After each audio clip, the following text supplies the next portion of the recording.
Second session with Tim Robinson at the Spires.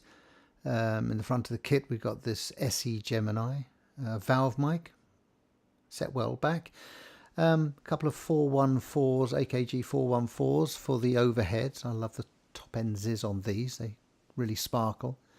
Over the snare and hi-hat area I've got this Shure Beta 57, which kind of adds a bit of ouch. On the toms I've just got MZH 504 Sennheisers. They're on the small toms, but over on the low tom I've got a AKG D112 which picks up the lower end. And as we come down to the front of the kick drum, actually to the side of the Beta, we've got another AKG 112.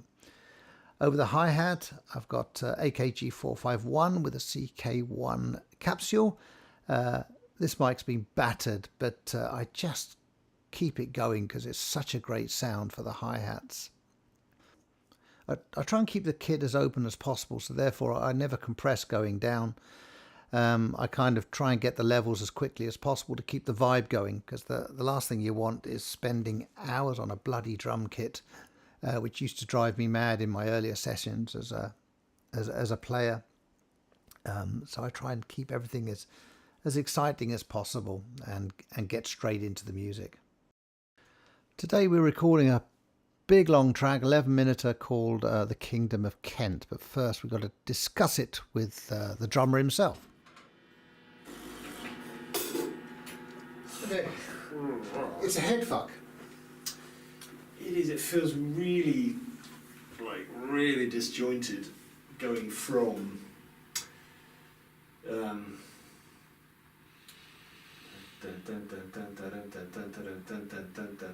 like coming out of that bit back into the very beginning. Just, do you know what I mean? It feels like you're smacking against.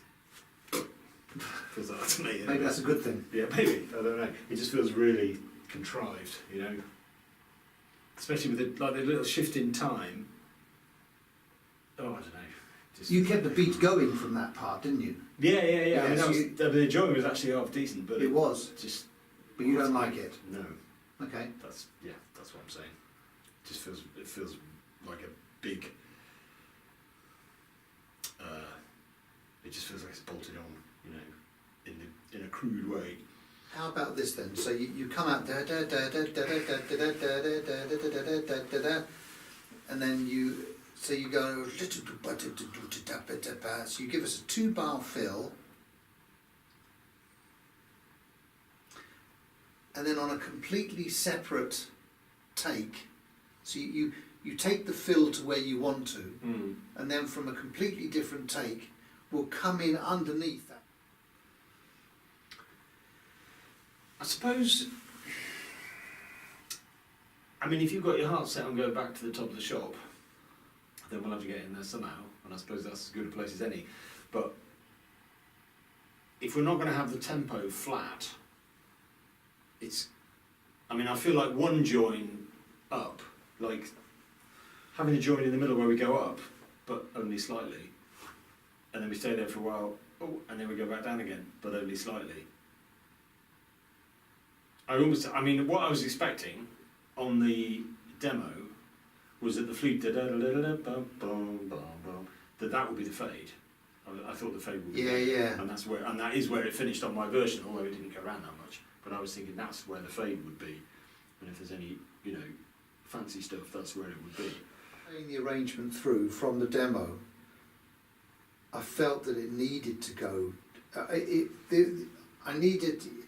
What I like about songs in general is that you can go off into a tangent in the middle, but then you bring it back to the original part, and it all makes sense of the track. It's like, oh yeah, that's where we are.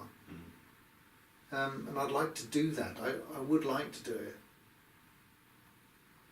The joins, I mean, it's clunky getting into the middle bit, but as you know, like speeding up kind of doesn't feel too bad. It's the slowing down. It's like, ooh, it feels like a real like slump in the track. But then also it's such a different feel from that fluty bit at the same speed Yeah. as the as the intro bit. So could it be just a sharp grab?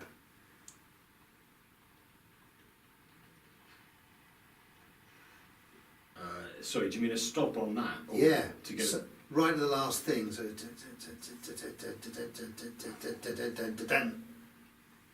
Yeah.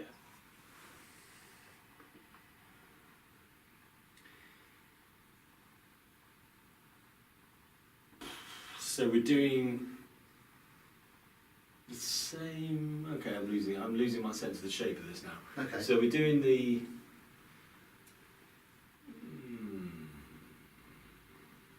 No, okay, that's the build, isn't it? Yes, all right. So where are we? If we're not using the dun dun dun dun dun dun dun dun dun as a join, how are we coming out? And that is going to be the join, but at the same speed as the original bit, Yeah. or whatever. How are we going to get out of the floaty bridge bit?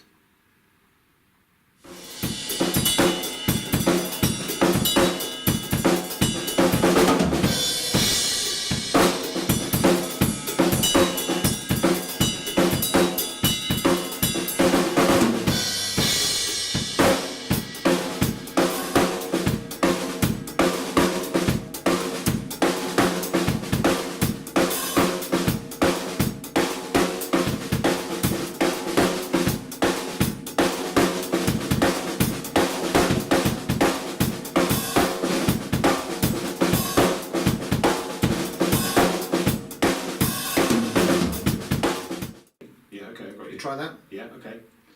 All right. Yeah, okay. Should we start recording him just in case? I'm recording everything. Oh, are you? Okay, fine. Well, you don't want anything that I've done so far, but I know, it's pretty fucking good. I keep cocking up the don't. I keep going don't. Yeah. Anyway, fine. Yeah. All right. We're going from a tempo of 120 up to 129 just to give this middle section a bit of beef. And that was the piece that was getting Tim a bit, to try and get us into the transition with it sounding natural and not as if it's coming from a sequencer. When I'm putting together the loose arrangements for Tim to work to, I'll put them all onto Logic, and if there's any tempo changes, then I'll put them in, as we've done with this one, and then just hope that Tim can work with them. But also there's a lot of creativity that goes on, because although I start with these arrangements, they are only a starting point. And when the guys come in, they'll be making changes, or I'll be making changes. And as you can see here, that the point that we were talking about, which was Tim was concerned that the last bit of the song was then dropping back to 120 from 129, and it, as he said, it was going to sound, it just sounds really sluggish and horrible. So what I did was I retempoed them within Logic. So it's now coming out of that middle section in the same time. So you don't get that horrible feeling of everything slowing down. The editing I'll do on the drums will be is that I'll clean all the tom tracks, just leaving the part where the tom is hit, because sometimes those toms will be singing along with the rest of the kit. So you sometimes get this horrible sort of tone that comes across and just muddies the track. So all the toms I'll clean. They sound really harsh and clipped in isolation, but once you add in the overheads and all the other mics and all the stuff that's going on with the kit, it all starts to make sense. And as you can see, while I'm editing, still I keep everything flat. I'm not adding any effects or any compression, and try and keep it as open as possible. I'm not going to do much sort of editing of drums until we get all the other instruments on, and then you can, feel the effect of what the compressor is going to do and that kind of stuff. So I like to keep it as open as long as possible. And then at the end of the day, Tim and I will be reviewing his performance, seeing if there's any changes or any little things that we've got to tidy up. But I think it's really important that each individual player is happy with their performance. Because once it's down there, it's going to be playing back every time you play the track. So you've got to be as happy as possible, For me as a producer, the important thing for me is to keep this album as close as you can to the kind of original ethos of the Canterbury scene and those kind of Kentish bands.